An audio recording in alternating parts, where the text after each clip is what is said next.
Hey everyone, welcome to another episode of Robo Papers. Today we're super happy to have Vincent Liu and Adeniji. Did I preach your name? Adeniji? Yeah. Right. Authors from this paper called EgoZero, Robot Learning from Smart Glasses, are here to share about their work. So thanks for coming on the pod. Maybe as a start, Vincent and Ademi, you guys can share a little bit about yourself first. Maybe I go first and then Ademi. I'm Vincent. I received my bachelor's in math and master's in computer science from Stanford, and I'm not actually affiliated with an academic institution until last summer when Ademi was visiting NYU, and we sort of talked about some cool ideas in robot learning, like scaling up data from human to robots.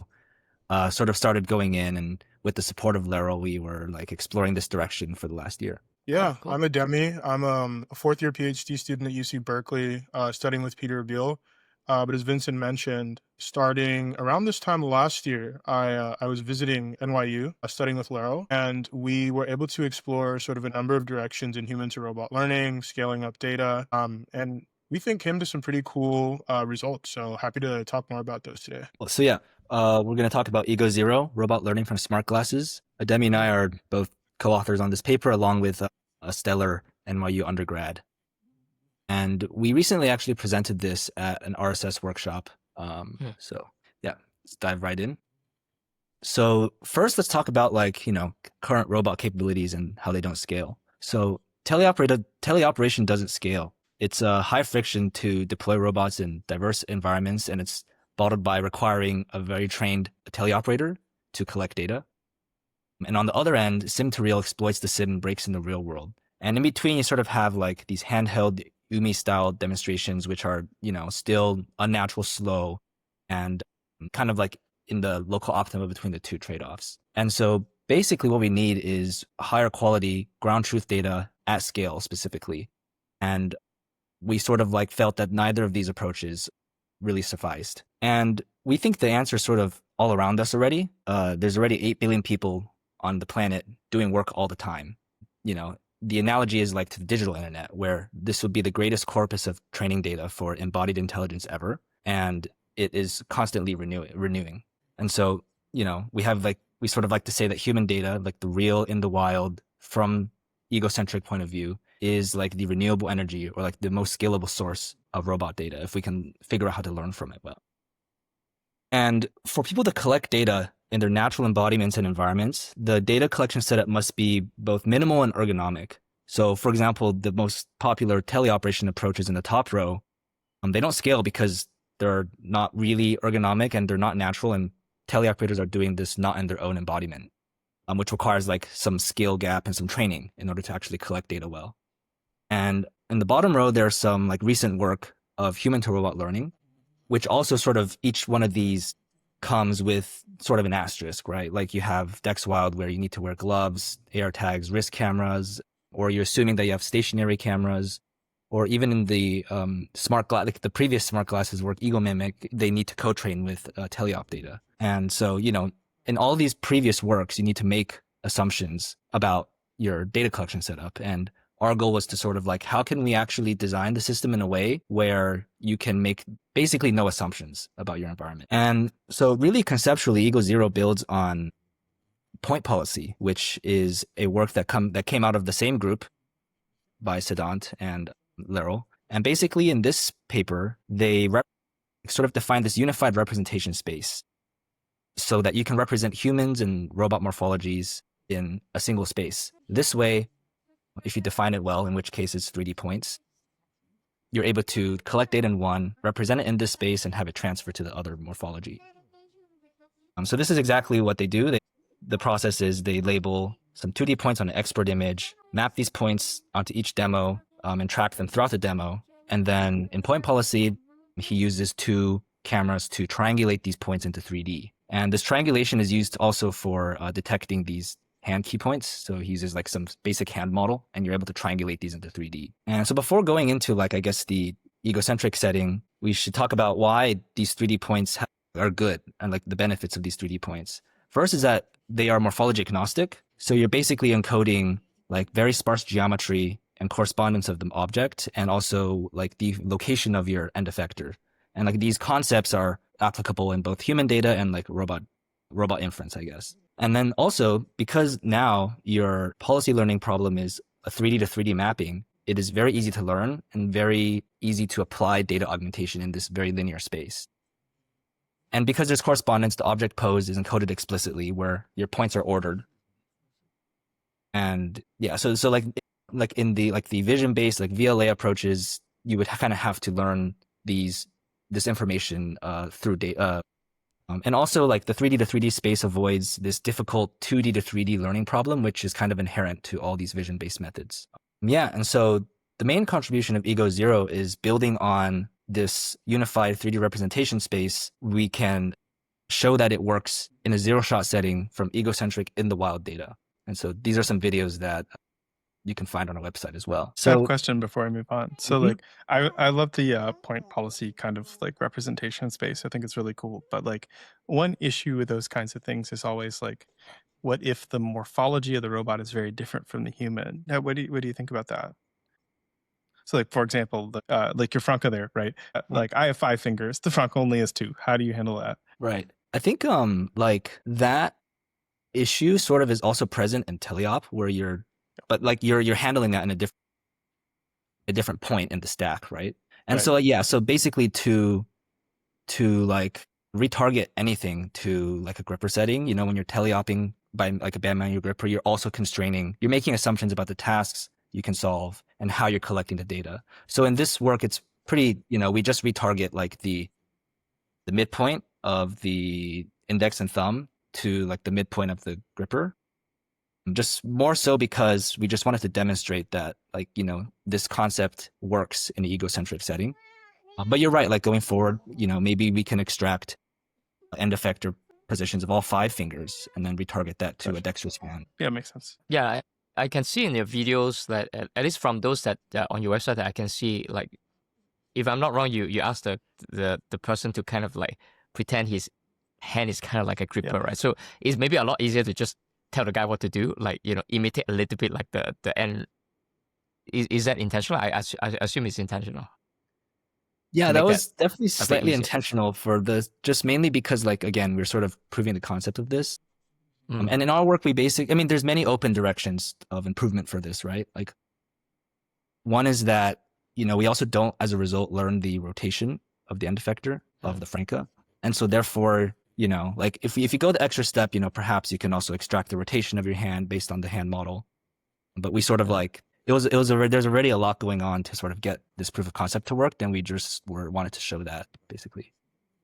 Got it. Also, Ademi, if you have any things you'd like to add, just feel free to jump in as well. Yeah, I mean, I think like an interesting sort of tangent here is that there's a lot of renewed interest in sort of one-to-one morphology mapping between robots and humans in terms of like hardware converging to the human form factor, which I think further motivates this idea that if you can collect ground truth for humans and then build a general purpose hardware system, a lot of the like embodiment gaps that we spend a lot of time trying to solve with clever algorithms, a lot of those get solved just because your problem space is easier. Like there's tighter domain alignment between basically your training data and your inference. And so I think like on one hand, like, yes, there is some amount of like, there are some mild assumptions you make when you retarget to, for instance, like an antipodal gripper. But I think like it's also sort of an advantage. And like the upshot is that if you have like a sufficiently sort of high dimensional end effector, you have like the ground truth information already baked into your data because you're operating with like basically your full dexterity. So yeah, it's like a trade-off for sure. Yeah, so your hope would be to go more towards like, so while you're showing these things on the front, two finger Franca gripper, right? Like the hope is that you would be able to apply this to like a much more dexterous humanoid with a lower embodiment gap, and that therefore these issues would be less pronounced, right? Definitely. Okay. Yeah. Yeah. And I think like some of our collaborators at NYU are carrying this direction forward. You know, one angle is like, okay, if you wanted to retarget to the Franca, you know, how would you extract the rotation? How would you retarget thing? How would you know? You like ask all these questions about how you would do the retargeting. But when you actually just move to the dexterous setting, you can just retarget the fingers, and it's relatively simple with like IK these days, right? Yeah, that's fair. But I mean, I guess I don't want to derail this. Like, but even when you're doing kinematic retargeting to like the Unitree G1, like that's like toddler sized or something like this. People do this all the time for teleoperation, but like it's so much shorter than like me that I imagine there'd be a gap, but maybe not. It's an interesting question. Yeah, it's, I guess I'll just add one more point.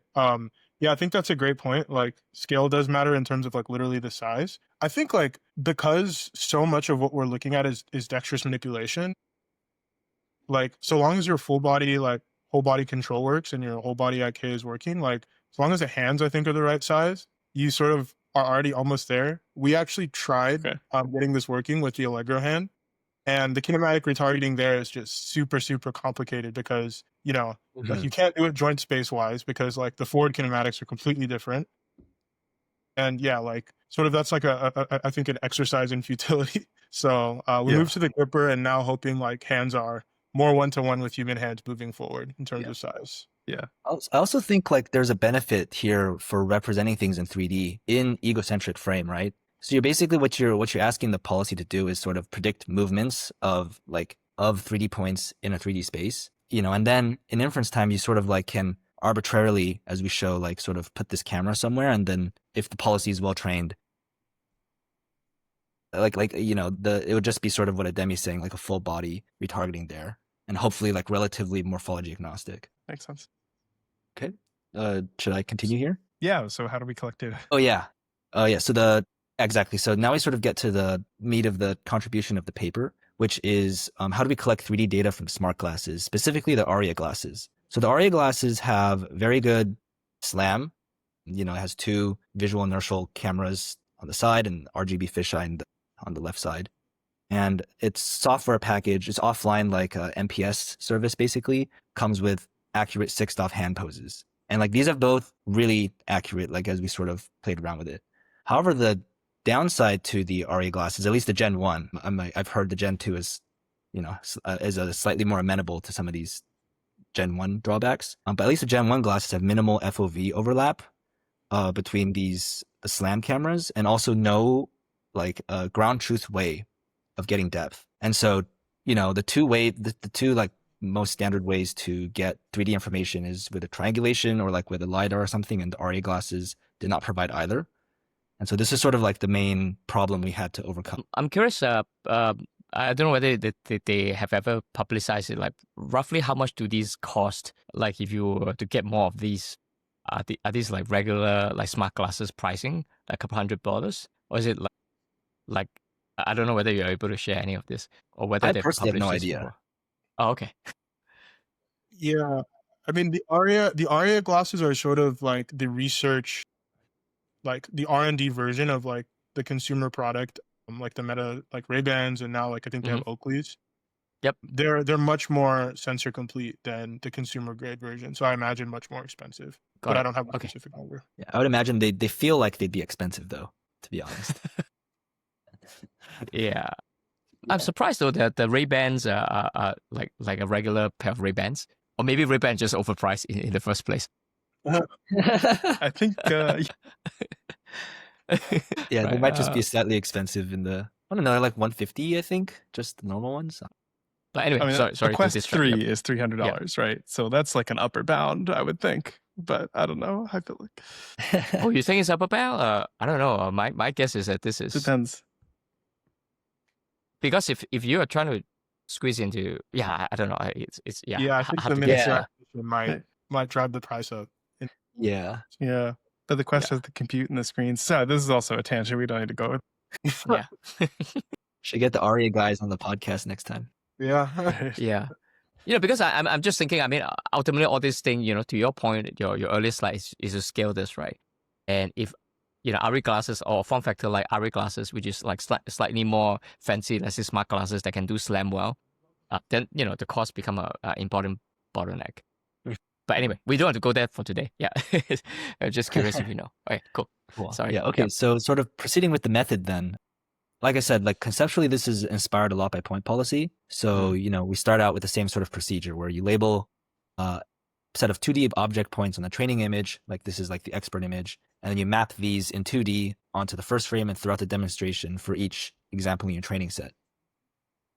But with the Aria glasses in the egocentric setting, you do not have two stationary cameras that are calibrated to triangulate these points. And so we then sort of make a couple assumptions to get this to work. One is that the SLAM extrinsics are very good, which they are on these glasses. And two, by assuming that the object is stationary, you're able to sort of triangulate over time. So like over the camera's trajectory. So it's like, point policy is triangulating two cameras, fixed point in time. If you just imagine like as you move your head over like 1 second, you have like very accurate camera information, and you can localize the object. And so this is sort of how we get around, can't triangulate with stereo per frame. You don't have like LiDAR or really ground truth depth measurements. But if you make this assumption and leverage like a good camera information, you're able to localize the object well. It's just that we can't actually track the object, right? Because we're assuming that it's stationary and triangulating over time. So the models we train are like in a way like open loop with respect to the object state, but we're able to like, track the fingertip movements in every frame. So it's like, that's why we sort of say closed loop. And also had video earlier of it opening like a oven or something though, right? Or some kind of, so how does that work? Because that is not stationary. Yeah. Yes. Oh yeah, Ademi, you can go. So like, I think, so funnily enough, because you have proprioception closed loop and your model is ingesting proprioceptive input closed loop, you actually can solve a lot of these tasks without like per frame object tracking. I will add also though that this approach is sort of, I think, not necessarily, like it's not necessarily limiting. So you can, for instance, the SLAM readings are very high, read out at very high FPS. So if there's, sufficient camera movement, you can just triangulate over windows of time as opposed to over the entire trajectory. And, we use Ransack in order to like actually do the PNP mapping, solve for like the actual pose of the object. But, we have very, very high precision there after triangulation. And so you could definitely shorten the window over which you do this triangulation and have something that approximates something more closely. Now, of course, the best solution would just be to have some ground truth depth estimation via LiDAR or just have two cameras so you can do stereo triangulation. Right. So back to like, how does it open the thing?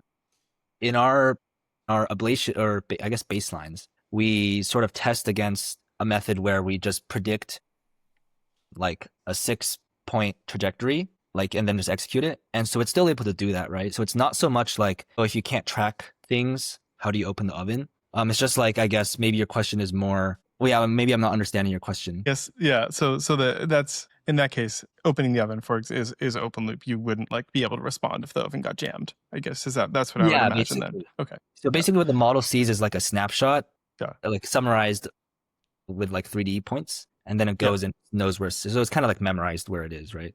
Yeah. Makes sense. So if the object is moving, you'd probably be in trouble. Sure. So, okay. Yeah. Okay. So going forward then, so I just described how we get the object points. And so the other half of the equation is how do you get the end effector points, or basically your index thumb finger from these recordings. So actually, shortly after we, I think, released EgoZero, this step of computing 21 hand key points in camera frame, was released as an update to the Aria glasses. And we took a look at the outputs, and they look pretty similar. So maybe they're doing something similar here. But the idea is that because the Aria MPS service only outputs 6DoF, accurate 6DoF transformations of, your palms and wrist in camera frame, you don't have, the fine grained information of how where your fingers are, right? And so when we sort of look at monocular hand estimation models like Hammer, we see that, we observed that the hand shapes look pretty correct. It's just that if you read out the predicted pose of where the hand is in camera frame from Hammer, it's very incorrect, right? Because you're sort of estimating the 3D from a single image, which is like kind of a difficult problem. And so what we thought is, okay, is there a way we can borrow the local hand information from Hammer or these hand estimation models and piece it together with accurate 6DoF hand pose in camera frame? And so this is sort of what we did. We kind of took a look at where the palm is with respect to the morphology of the hand and the key points. We kind of compute a centroid and then align things, and then you add them together. So like conceptually, I like to think of this as you're like kind of projecting out this incorrect information predicted by Hammer, and like you're sort of like pasting in this accurate information by Aria. But you're saying that it sounds like Aria, I don't know, is it like an MPS plus that basically have this maybe being able to do the hands well as well, is what you're saying? Yeah. So like, I mean, literally, I think right before we open source our code, they released an update to their SDK, and you literally can just read this out for free. You don't have to run Hammer on your GPU and all this stuff. Yeah.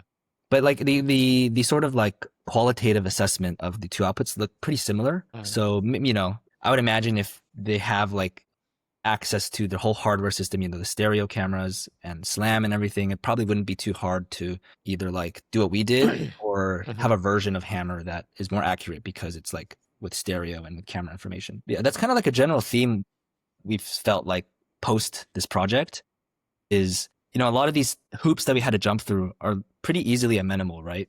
Like Aria now offers 21 hand key points for free. All you need to do instead of triangulating over your SLAM trajectory, if you want a fully closed loop setting, you can just attach a LiDAR to it, right? So it's like these solutions are sort of not that fundamental in a way. It's just sort of like to kind of prove this with the current hardware we had to sort of be clever about. Makes sense. And I guess the sort of last like interesting, maybe not too surprising result is that our 3D representations are very interpretable. It's like a very linear mapping space from states to actions. And in training, we sample random 3D transformations and then apply them to entire demonstrations because everything's in 3D. And so here on this plot, the blue area is the distribution of object points, egocentric object points in the training data. And then the gray area is sort of like this distribution that is augmented after sampling all these transformations. And you'll see that the model does very well as long as the inference time points are within this augmented training distribution. And as soon as you sort of get to the edge of its like support volume, it begins to fail, which sort of makes sense. And it also demonstrates that these augmentations are pretty important to be able to generalize from different distances, heights, camera settings. So that's pretty much it. The longer version of our RSS workshop talk. And we can go to the website too now if we want to check out some more videos or details. Sure. Yeah. Yeah. Let's do that. What kind of network architecture is this, out of curiosity? Is this one of those like, I don't know, 3D specialized models, or is this a transformer that you threw all this data into? How do you make it work? Just a small like Baku transformer. Okay. Literally like the number of parameters is like a low single digit millions. You don't really need much more to learn a very simple problem. Yep. Yeah. I mean, 3D, I feel like 3D models are usually pretty data efficient, right? It's like kind of. Do you mean like point nets and stuff? No, well, I meant whatever, anything. Okay. Anything using 3D information. But yes, those two. I see. I see. Demi, is there anything you want to add? I guess. Yeah, no, I think that was pretty comprehensive. I think we should maybe look at some of the in the wild to like inference time transfer results. Like I think there's some cool videos where you like fold a towel in your bedroom and it transfers. Yes. Yep. Let's see. We can probably find. You guys can still see my screen, right? I guess these aren't in my. Well, maybe this. Yeah, this one is. Yeah. So the nice part about this is like with just 20 minutes of data, basically, because everything is super summarized. Like the if you have like this general like learning stack pipeline, however you want to call it, where you go from dense video to just actions, in a way we're like sort of we're shrinking the portion of policy like that policy learning is responsible for, right? We're sort of like we're expending a lot of compute and like knowledge contained in like grounded vision models to simplify the learning problem. So like that kind of comes with some trade-offs. But one of the benefits is that with just 20 minutes of data across four different, very different visual settings here, none of these are even in the lab. These three here, the sort of point information is robust across all these settings, which is why the robot's able to fold the towel as well. Yeah, what's the success rate on this, for example? Everything was around, let's see, what is it, 60 or 70%? I think 70 on average. And it definitely, we noticed that like the performance of this sort of framework was more of a function of how good the 3D measurements are, as opposed to how much data you have. Right? Like it was relatively easy to get general behavior because you're able to do these augmentations, to expand your domain input basically. And also like these demonstrations aren't too complicated. It's not like there's many different ways to fold a towel that we've demonstrated. So we really saw that, if you have, for example, hammer plus ARIA hand detection, about like centimeter of error, whatever. And then so you're therefore limited to sort of that level of precision. Yeah, makes sense. Yeah. And then I guess another nice property, and this is what point policy shows, is that because again, you're using points, which is just more like spatial geometric information, you can swap out the literal like training object and you're able to, fold a different color towel or like, just change the color, like kind of variations of your training object. Would it work with distractors? Like if you put another towel down, what would happen? That's a good point. I don't think we've really tried that. I think that my solution, if I had to work around that, I'd probably just engineer like some higher level thing that sort of sorts this Yeah, out. just use like SAM or something. Yeah, that makes Yeah, sense. exactly. Yeah, right. exactly. I think we have something kind of similar with the fruit bowl experiment. Well, yes, that's right. So that's kind of what we do for the fruit bowl, or put the fruit in the bowl. You sort of exploit the fact that you can sort of like these fruits are about the same size, and so if you label like points on them, they sort of mean the same thing to the model, and therefore like depending on how you prompt this SAM model or like the correspondence model, you're able to have it go target different fruits, even though sort of like we just have one model trained on pick and place of like different fruits. Yeah, so basically it's language conditioned, right? Like the like the segmentation and like the actual inference time point selection is like kind of guided by like how you specify the task, but the actual model is sort of more like modular in some sense, because like the geometric reasoning is exactly the same. Yeah, so this is like benefits there's trade-offs to this, right? So another instance of why we have like error rates at all is that we noticed that the highest source of error comes in inference from the correspondence model. So it's basically this, like you just use some old stable diffusion model, you query it for a step and you take out like a feature map from its activations. And then you do this for your training image and you do this for your inference image. And then you just sort of like try to match like the cosine similarity for each point that you want to map onto this. And so go ahead. Yeah. Yeah. And so like another like side note is, we collect data with these ARIA glasses, which is fisheye, and they're kind of yellowy or a little grainy looking. And in inference, we have the iPhone because we just want to unproject with depth. And so DIFT is really not a strong model at all, or like a algorithm at all. And we basically help it out by using grounding dyno to segment out the object. So this is what Ademi means when it's language conditioned. Like the system is sort of language conditioned.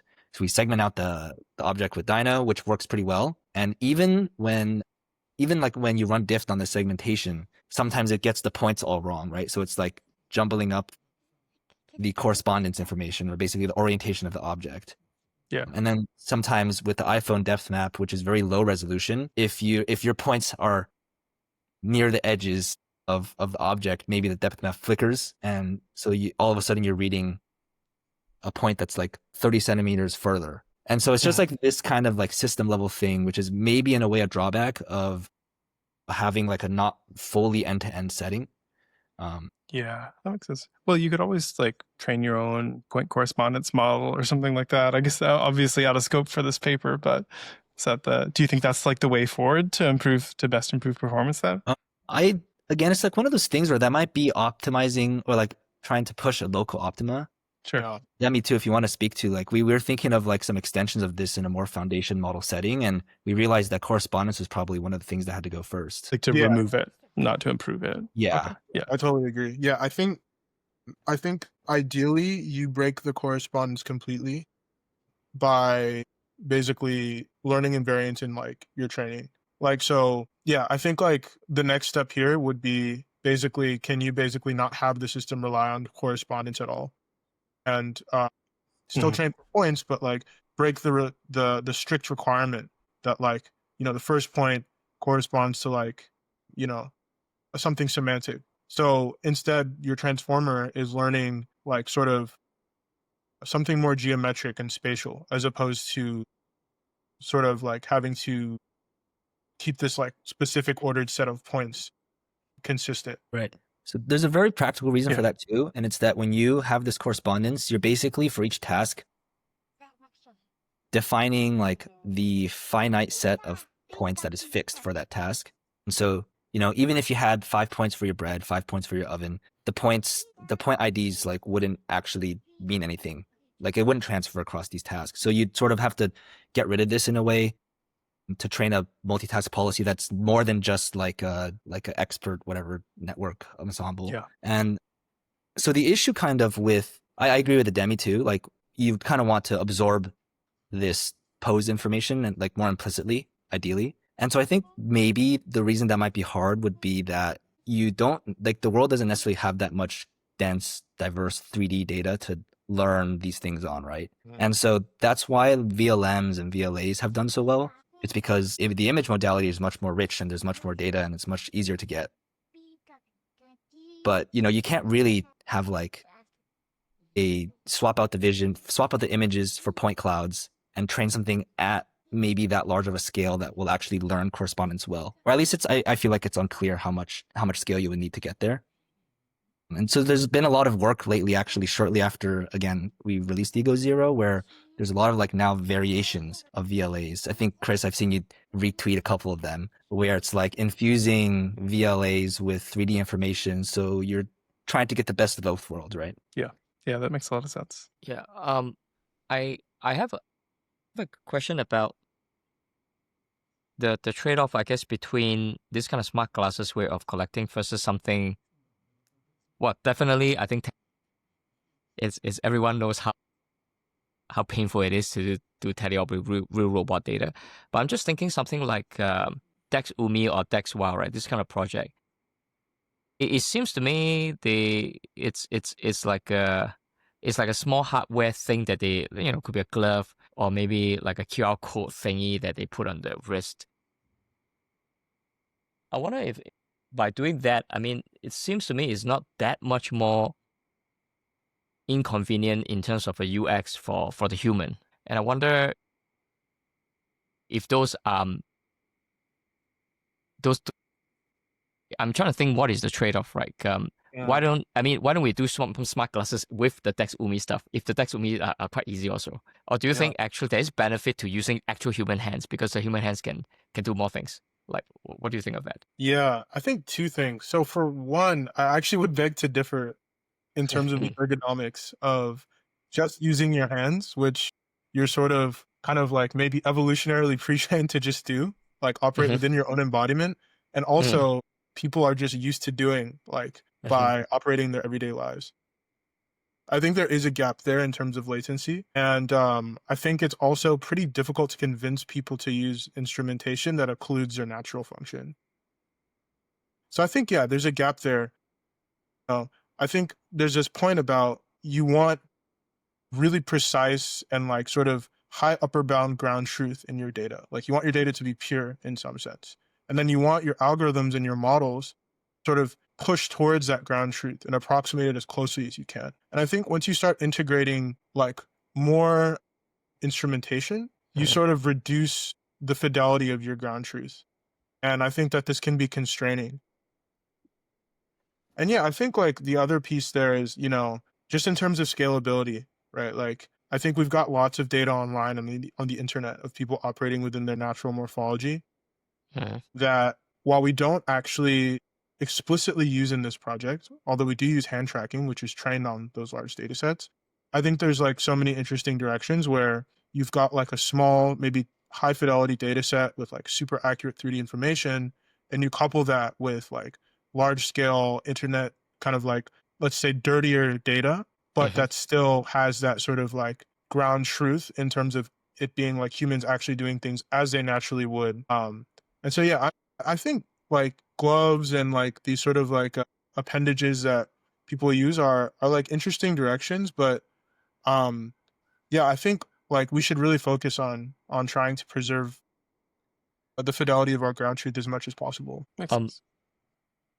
Even from like personal experience. So actually what we tried before EgoZero and Field Force, I guess, came out of one big project that Ademi and I had worked on for a while before either of these two. And so we sort of started last summer around August, I'd say. We probably started working on a big thing. And basically what we tried from August to February was very similar to DexWild, where we actually used the Manus gloves and a Ruko tag and like a chest mounted iPhone. And it's like all these things are, it's like, oh, it might not be that big of a deal to have someone do a chest mounted iPhone or all these things. But even wearing something like Manus gloves, or you just kind of felt that you couldn't do so many things very naturally. It was cool to see like the authors of DexWild had a setting very similar to ours, and they ended up getting it to work. We sort of after like January took a step back and realized that this sort of isn't in the direction of ergonomics that we felt would really scale.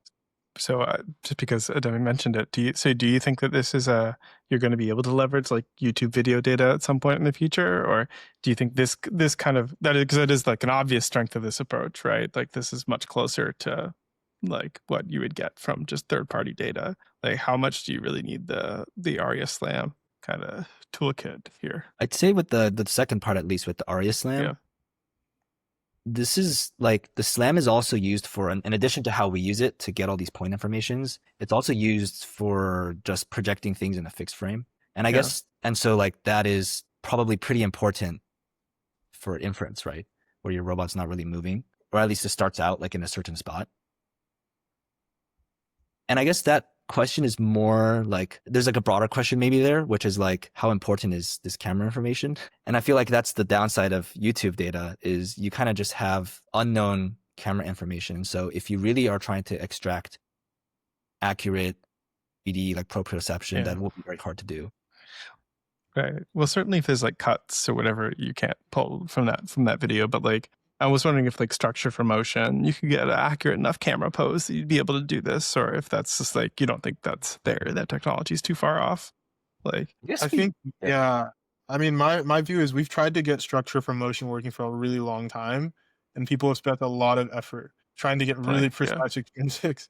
And I think there's been cool work actually that's leveraged structure for motion like ideas. Like I think there's some stuff out of like CMU, and like a few other places that sort of try and do something actually quite similar to what we're doing, but like using this, like, again, I'll use it, dirtier data, and like trying to impute camera information. I just think that, like the signal isn't there, like generally. And really like we should just invest in scaling like the right signal. And I think that sort of underscores the importance of having something very, very frictionless, such that you actually can get to that scale, but with the signal in the data, and your data annotations, importantly. So that's my view anyway. Yeah, I'll add something concrete to that. So in the process of trying to get depth, let's just say depth estimation solution working, we tried a lot of things. And one of them was actually like Master Slam. I'm not sure if you've heard about it or if there's been a lot of work here, but like those, the videos they would post would be pretty compelling, like where you can just take like a walkthrough in a video game and would map out the whole thing, right? And so we actually tried this. We ran Master Slam and tried to get depth from like the point clouds that it would produce, and we just weren't able to get enough like precision there. Like we spent like a few weeks trying this. And so like, conceptually I'm like, also like my background before time at NYU was at a 3D startup for a couple years. And so I'm familiar with like all these 3D approaches. And so, I would think that, you can just build like a 3D map from random videos, but like in practice, we've had a hard time doing that. Yep. I was wondering, do you think it's possible that because in this case, like the view of you coming from the two cameras on ARIA, very wide view, do you think it matters? Because if I don't know specifically how is master. I mean, a bunch of these like camera poles, because oftentimes their view of you is the training pipeline they use narrower, let's say 90 degrees. I'm just eyeballing this. This look pretty wide. I'm guessing it's like close to I don't know, like 160 degrees maybe. Yeah, they are pretty wide. Master Slam specifically had an option for you to input the camera intrinsics, which we did, and like for ARIA they provide these.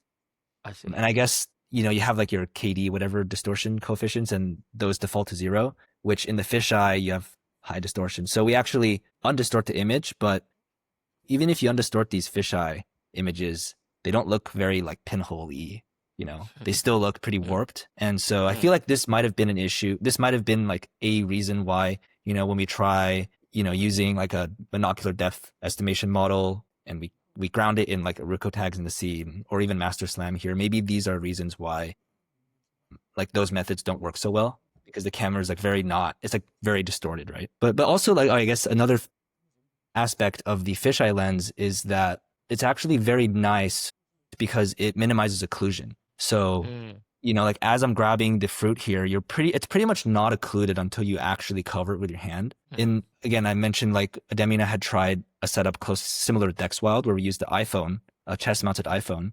And also because it's lower, but also because it's a linear kind of pinhole. One of the reasons we think it didn't work well is because as soon as you reached out to it, you would occlude the entire scene. And so like the fisheye is kind of nice in this way, but also maybe it lends itself to like a difficult time extracting depth. Yeah, I'm trying to think. What do you think will be the end state of scaling something like this? Like practically, like give a bunch of these kind of glasses to a bunch of people, and just ask them to just do stuff in the wild. Basically, just do stuff in the wild. They don't even like, because if it's meant to be so natural anyway. So even if there's sturdier data that come back, but because you probably get so much data, you should be able to get like, you know, good signal data from. Because I do agree. I mean, having DexWild and all that. So we actually printed DexWild. I haven't seen it, but I haven't tried myself. But my team have tried. It's just fitting it on is not very natural. I think the S hand version, like you feel like a robot, right? And definitely there's stuff that you can't do. Way worse than a Manus glove, I would say. So the question was, like, yeah, I mean, what would how this do you look like think in the that limit? this? Yeah. How do you think this will scale, right? I mean, do you think it's just as simple as giving, you know, a bunch of these classes out to, you know, literally random folks and just record their daily life? Right. And you take the slam info that you can get from the classes, and that could be a much better way to scale this compared to Teddy and compared to like DexWild, you know, Dex Umi kind of thing. Yeah, I mean, yeah, I'm happy to take a stab at that. So I think like there's an interesting sort of like margin or like boundary between like what the capabilities of our learning systems are, and then like what are the sort of real world incentive structures and sort of like extrinsic or externals that would lend themselves to generating these data sets, right? So that could be like, for instance, researchers come together and say, we're going to do an open source initiative. We're going to give people lots of these classes. We're going to have like this pooled data set, sort of like what we saw with Teleop. And then we're going to basically like establish a benchmark so that people can train models. And then the best model is sort of like, you know, distributed around, and like people try and improve this over time. Like, I think that would be great, right? And I think like folks are already working on this today. There's folks at Meta working on this. There's folks like in academia that are actually working on these sorts of things. Right. I think like there's also interesting sort of commercial lenses that you can take on this, where, you know, the ask for someone to wear these glasses is like very low, right?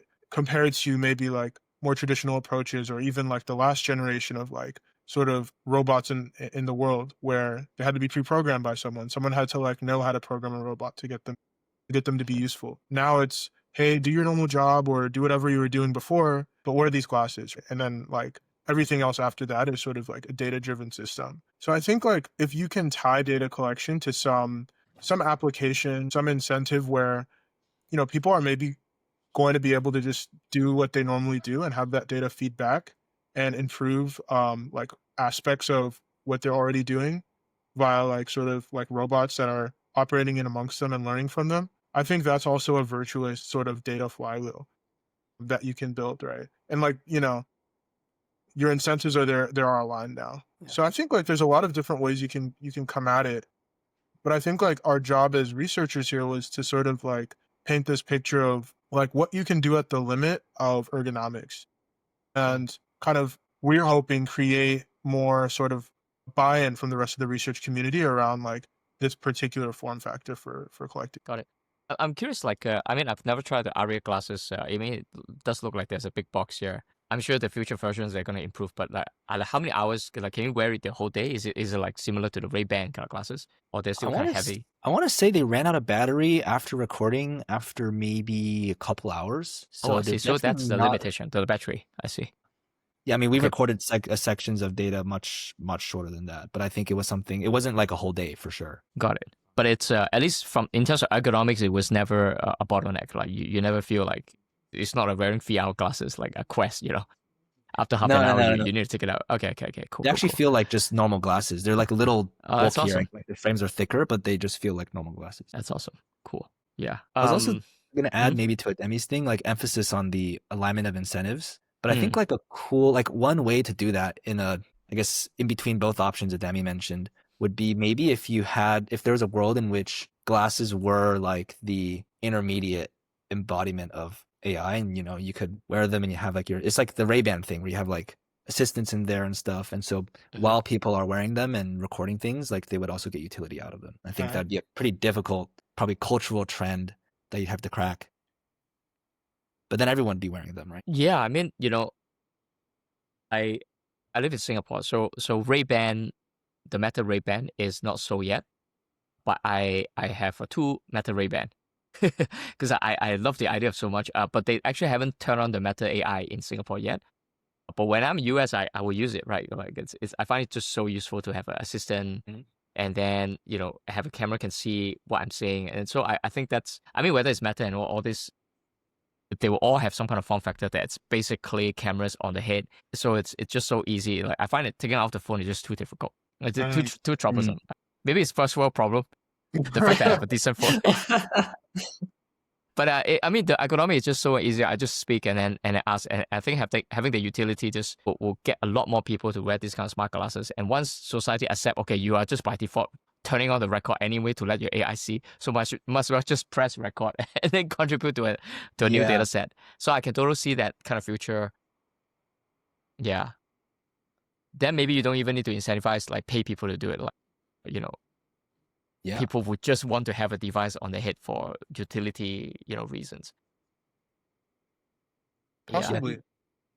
Yeah, possibly. I think the general concept of an ambient artificial intelligence is really sort of exciting, and also there's a lot to think about there too. Like if you're operating within the world, like there's maybe like privacy asterisks around all of these things.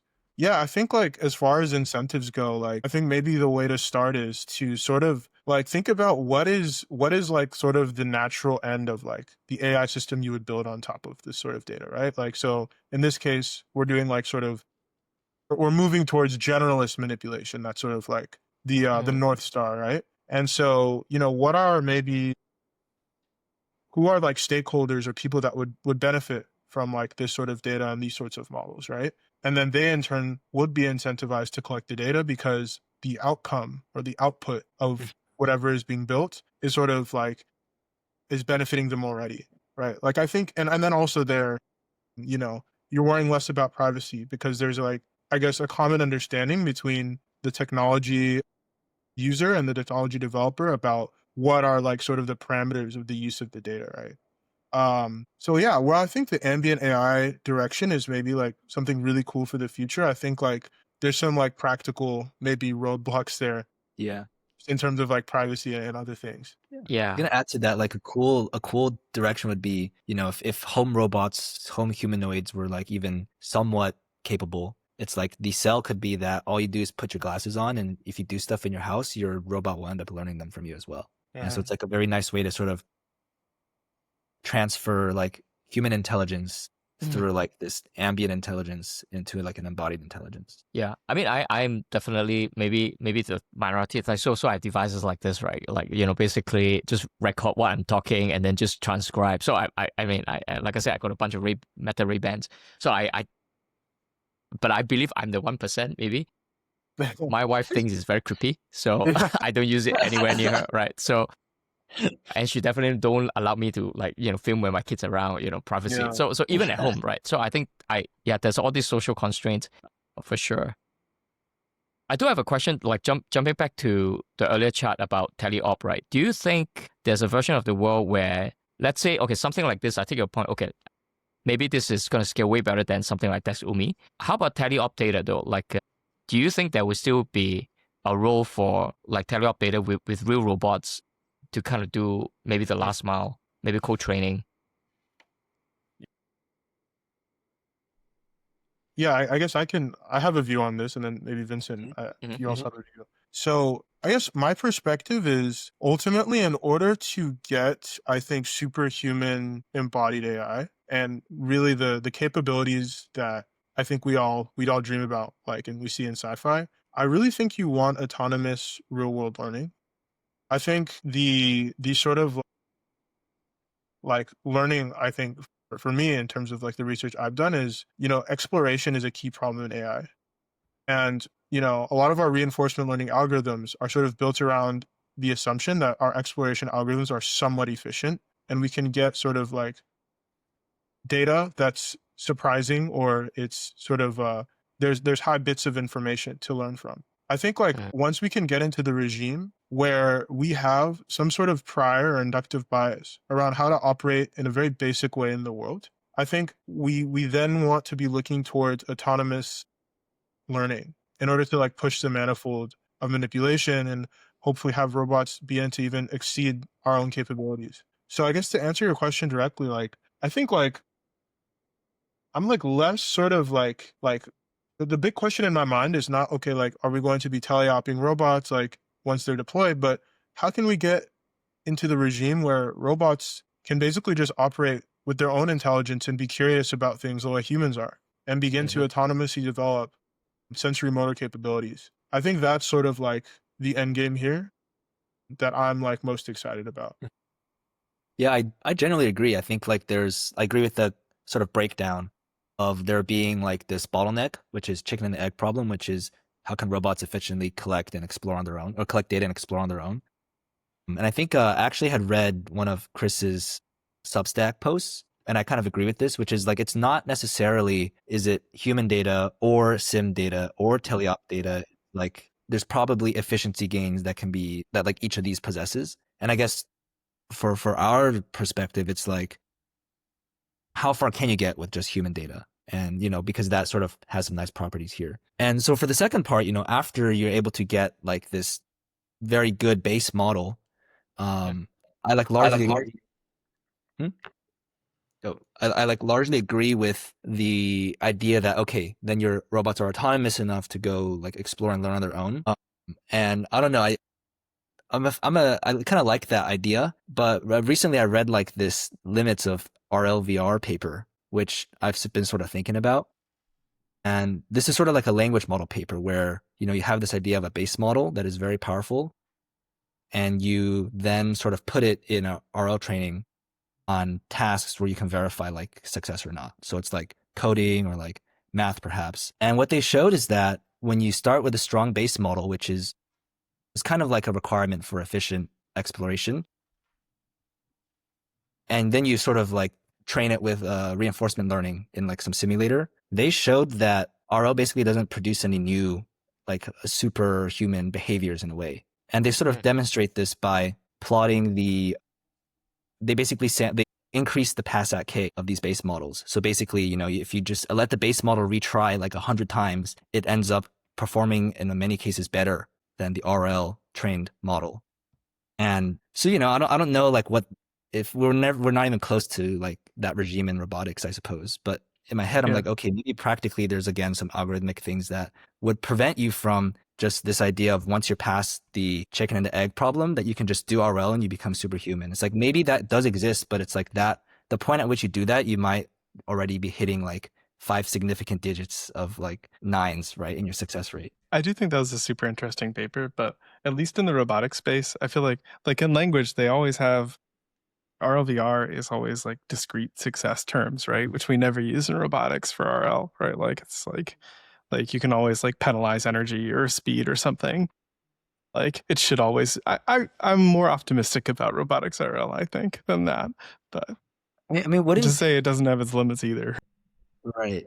But I mean, like, if I imagine, like, I'm relatively new to the robotics field, right? But if I were to imagine, if you had RL and real, like, learning, you'd probably be also just assigning zeros and ones to whether it completed the task or not, right? And in a way you wouldn't expect it to explore in a very, like, in a way that, like, diverges from its base behavior. I think, can I chip in here? Like, Yeah. I have like maybe the other side of Chris, what you said. So yeah, I think like reward shaping is maybe like one way that you can maybe like coerce certain behaviors, but I think is maybe like subject to like the same maybe ideology that Vincent is describing. And of course, like this is one study. I think like generally like you need like a collection of works for us to like be convinced of a direction. I think my take is actually that we should go the opposite direction and use less supervision in this regime. So I think like there's so much interesting work in like the unsupervised RL community and like the sort of just like general exploration that kind of shows that you can learn sort of like surprising behaviors by doing things like trying to optimize for model uncertainty or trying to optimize for going to areas where like you have high disagreement about what the future holds. And so I think like these sorts of algorithmic approaches that are sort of less constrained are the ones that maybe are going to lead us to the capabilities that surprise us and do things that maybe humans wouldn't do, or maybe humans can't specify concisely with a reward function.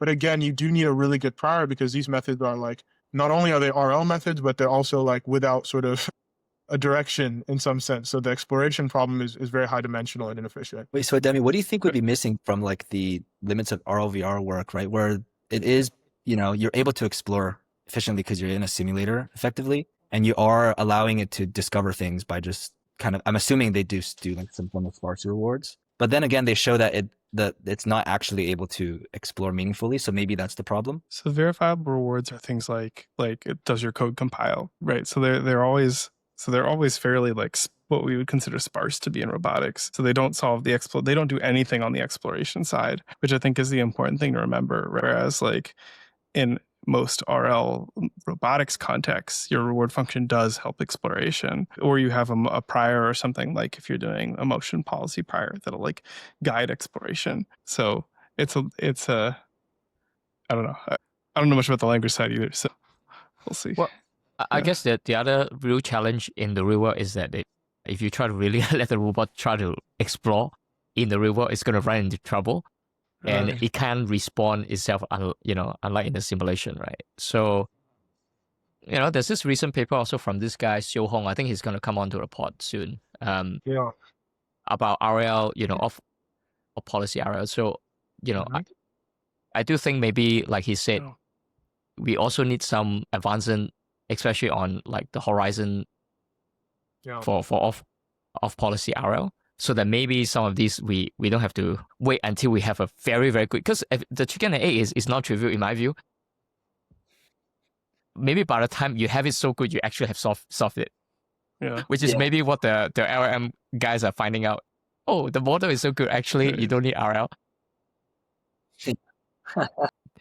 But I mean, robotics is a very, very long way from that in my view, because it's just so hard to get that. I mean, if the robot fail, like you need a human to go and fix it, right? So the way, for example, I look at Tesla, to me, it's got a 1 human to 1 robot ratio, right? It still have a 1 to 1 ratio. Even now with the robot taxi, you look at it, it still have a dude sitting in the car, not at the driver's seat, but so there's still a human there. And I suspect maybe for especially things that's going to break in the real world, that it's just not just safety, right? But it's just like whether it's pragmatic to reset. And it might be very, very hard to do to get that traditional RL thing going in the real world. And of course, you can do all sorts of this experiment in the simulation, but the question is always like, people will doubt you. Okay, can this really do sim to real? Then you get back to, okay, you still have to test it in the real world. Yeah. Maybe, yeah. I don't know. I like to use the humans as like to ground how I think about these things. Like, and so maybe like let's not think about unsupervised. Like, let's just take traditional supervised RL. You have a reward function, something you're trying to do. Like, so let's say you're trying to like be really good at basketball, or like maybe you're trying to perfect a free kick in soccer. Like there's maybe few people that are very, very good at free kicks, like that can score every time or like close to every time, right? but everyone knows how to pick the ball out of the back of the goal, or walk around. Like you missed the goal, you can go walk, put it back on the spot, try again, right? So that reset behavior is much, I would say, simpler in some sense, or much more easy to learn than the very fine grained sort of like motor skill of like hitting the ball with the perfect angle, the perfect amount of force to get the curve right. And so I think I like see. really what we're looking at is you want to build a set of primitives that you can bootstrap on, so that you can efficiently like reset and efficiently like be somewhat close to the more complex behavior. And I think that's pretty within scope. I think it's just how do you get those primitives and those inductive biases to begin with. But you'd also want like a reasonably good policy for in the freak example, right? To like start off of. And so Yeah. I guess you're still at the point, you still go back to the fact that like, okay, if you can imitation learning your way, or however they do it these days, your way to like something good, then you sort of start from there. And then that itself is maybe a chicken and an egg as well. Yeah. Well, very fascinating stuff. Okay, cool. Yeah. I think it's maybe we should do a wrap up. Is there anything like final 1 or 2 points that you guys want to say? Like, what is some of the biggest lesson that you think you guys have learned? I think you shared a couple, but if you can summarize for us, and also maybe if you this is a common question we like to ask you. If you, let's say, you guys have another 3 months to work on this paper, like what would be something that you want to have done to squeeze it into this paper? But should I go first? Oh yeah, sure. Okay. And then maybe you could add stuff after I'm after I wrap up. So I guess I'll start with the second question, which is what will we do in 3 more months? We had actually planned to sort of explore, like we mentioned, like a VLA style training. But I guess the idea being like, given what we've seen about the trade-offs of using 3D points, is there a way we can extract the benefits of that into like something like a VLM or like an LLM, which has a very strong reasoning prior, and maybe get like some generalist behavior? I think that's very interesting. And I think we've already seen a lot of work come out in the last month or so pursuing this direction. In terms of like, the 1 to 2 points, I'm probably say something a little oversimplified, but I think it's sort of shaped by my sort of research in other domains more than robotics, and also some time at Tesla, which is, I feel like, you basically, for deep learning systems to really work in the real world, they've only really worked when the test set is basically the same domain as the training set. And so I kind of this extreme perspective that you should start with that sort of hypothesis and then ask yourself, how can I basically collect data from every single like inference time scenario that I care about?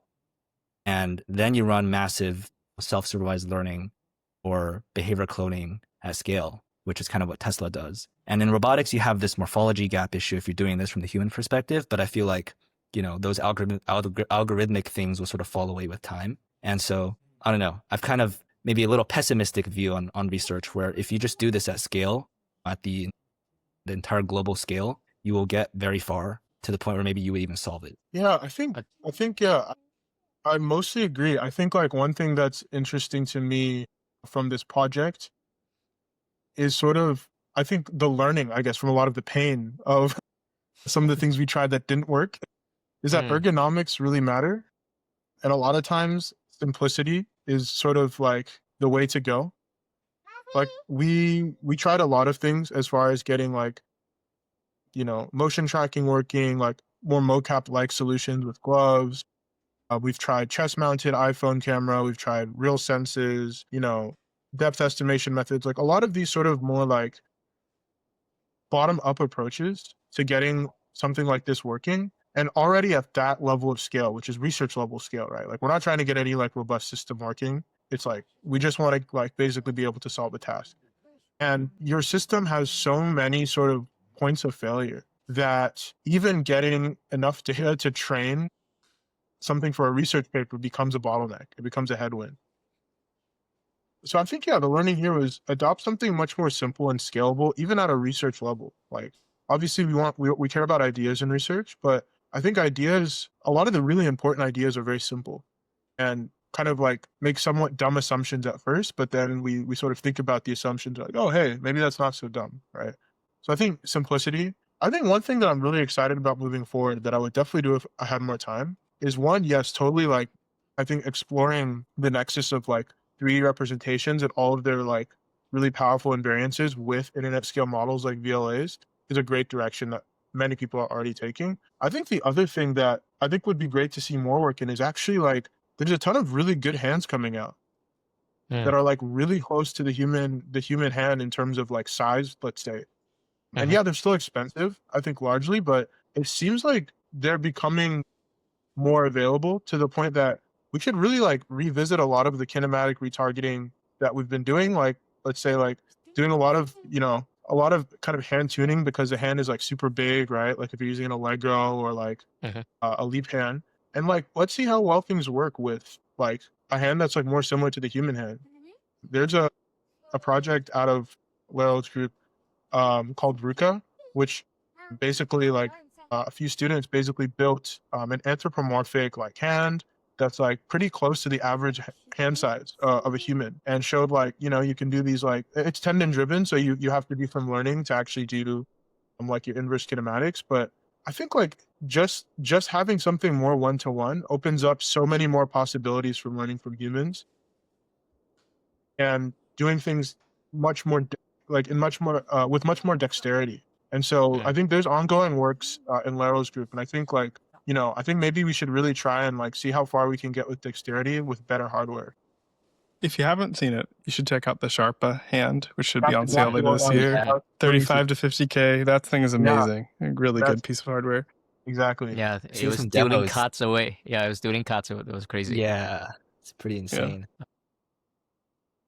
Okay, cool. So I think maybe one final question for you guys. Like, is there any papers that you come across recently that that kind of blew your mind, or you want to give a shout out to, so that people listening to this can also maybe read those papers? Let's say. Or so we can invite them on later. I mean, you mentioned Sohong. I think you mentioned Sohong. Yeah, that's right. Talking about like effective horizon reduction. Yep. Horizon reduction. Yeah, I think his line of work is super compelling in this direction. Like really doing a thorough study of what are the limitations of RL and sort of like revisiting these things in a really principled way. With a ton of experiments and like really good theory. I think I'm like really looking forward to having him on if that's coming up. Now, Vincent. Yeah, not so much for me, at least not off the top of my head. Sorry. Yeah. I guess. It's all good. All good. Yeah. Yeah, it's all good, man. Anyway, Well, thank you guys for again. coming on. Thank you guys This was a lot for of fun. coming up. Yeah, thanks for Great having us. discussion. Yeah, Yeah. for having us. It's fun. Yeah, it's definitely a All great right. discussion. All right, Chris, what did you learn? Yeah, I thought it was really interesting work. So we learned about how you can just use your hands to give demonstrations for robots. It seems like a really nice scalable way of getting robot data collection to work. Yeah, lots of. It's nice to hear about how you need to like keep it simple, make things work well. Make things work well for users. What did you think? Yeah, I think like Ademi's point about like just keeping, I think when he says keep things simple, meaning keeping it simple ergonomically for the human. Yeah. Because we're in a phase where we just need to bootstrap learning from humans, like for the robots to even start to work. Yeah. And be somewhat autonomous, so they can start to learn on its own. And so you really want to kind of like it's same line of like thinking with projects like Umi, Dex Umi, Dex Wow, and this is like to the other extreme, right? You basically nothing, just your classes and just click record and that's it. And so I can totally see it being also very very diverse set, and also the scale that you can collect is going to be way more. I mean, in theory, the simpler it is. So yeah, especially if this hardware keep going down in price, then a lot more people will just have it, and so I think that helps a lot. Are you familiar with Ego 40 and Ego Kitchen? Yeah. Yeah. Maybe I should have asked them just now, but I imagine it's along the same kind of like angle, trying to I mean, yeah, that's true. But honestly, the other thing is like a lot of that data, like if it's not collected for robots, it's like so far, I think those haven't been quite as useful. It's been my impression, but like. Interesting. When you say collected for robots, you literally mean maybe being very specific to the human. Okay, the way you do it Yeah. right. Make Well, sure you show your head and do it like that, like yeah, like a lot of the Ego 4D videos, for example, like if it's a person performing a task at person speeds, right? Like the cameras. This is also earlier versions of Aria, right? So like the cameras would blur, and you wouldn't be able to see like what was going on, and like all the features would get washed out. This is like, yeah, there's still like a lot of ways to go, I think, as far as video models to before we can get that kind of stuff to work well. Yeah. Yeah. But I suppose having hardware like built in that can really help you with the Yeah. slam. So bare Yeah. minimum, you have decent camera pose. yeah, exactly. I think that already helps. So you're not always just relying on computer vision, because I can imagine you just shake your head like that, and then the whole image is just like almost not usable. It's just like blurry images. Yeah. Yeah. Whereas if you have a very decent IMU here, maybe you can recover that a lot more. Yeah. But I'll be keen to see if there are more papers along this line. Let's bring them. Bring them on. Yeah, because it sounds like these guys are gonna do things in as a company now. So maybe I don't know whether they will We'll still see. publish. But, Maybe at least we'll see. There's lots of Yeah. there's lots of exciting stuff happening in that world right now. Yeah. Very cool. Yeah, for sure. All right, cool. All right, I Awesome. guess until the next one. Yeah. All See you right. next time. Bye. Chat soon.